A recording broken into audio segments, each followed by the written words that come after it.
Paul Balta, bonjour. Bonjour. Vous avez écrit dans la collection Idées reçues un ouvrage sur l'islam et le Coran en collaboration avec Michel Cuypers et Geneviève Gobillot.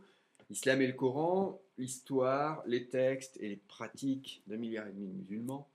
Quelle est l'idée reçue la plus courante sur l'islam et le Coran?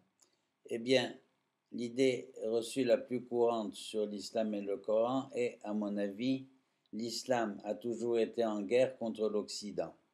Les Occidentaux pensent, entre autres, à la conquête arabe du 8e au 14e siècle, à la domination des Ottomans en Méditerranée du 16e au 19e siècle.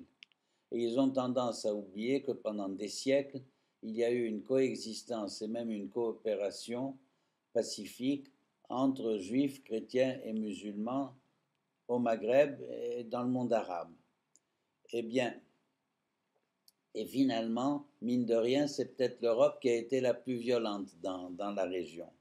Et puis, on pense aussi à la montée de l'islamisme avec l'organisation des frères musulmans fondée en Égypte en 1928 et surtout avec le mouvement intégriste Al-Qaïda de Ben Laden, qui a attaqué New York le 11 septembre 2001 et ne cesse d'appeler à la guerre sainte contre les juifs et les croisés, je cite.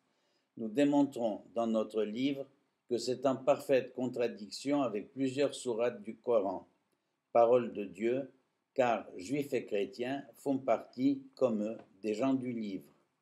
Je cite le verset 48 de la sourate 5.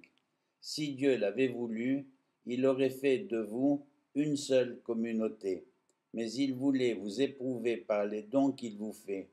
Cherchez à vous surpasser les uns les autres dans les bonnes actions. Votre retour à tous se fera vers Dieu. Il vous éclairera alors au sujet de vos différends. Et à votre sens, quelle idée reçue aimeriez-vous voir disparaître définitivement? Eh bien, eh bien, c'est celle que je viens de citer, d'autant plus qu'elle alimente l'islamophobie. Et puis aussi celle-ci.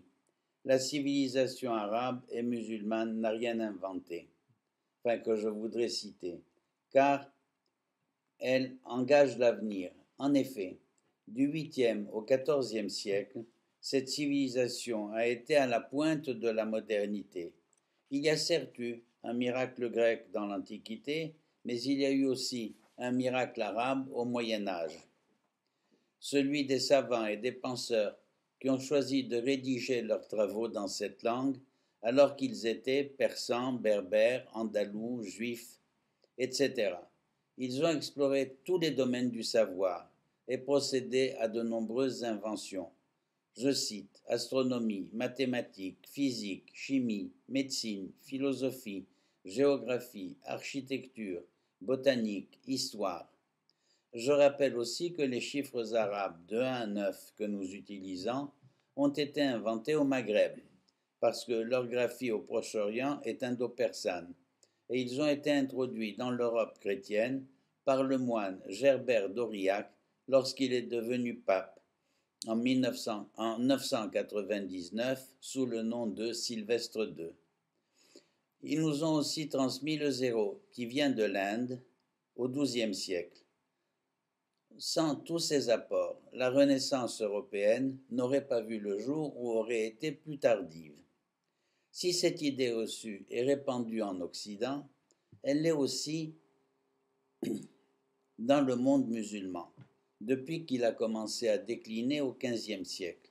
En effet, l'enseignement est de plus en plus fondé sur l'apprentissage par cœur, et au XIIe siècle, le calife de Bagdad avait interdit l'ijtihad, effort de recherche personnelle, alors que de très nombreux versets du Coran recommandent aux hommes et aux femmes d'acquérir le savoir et d'approfondir leurs connaissances.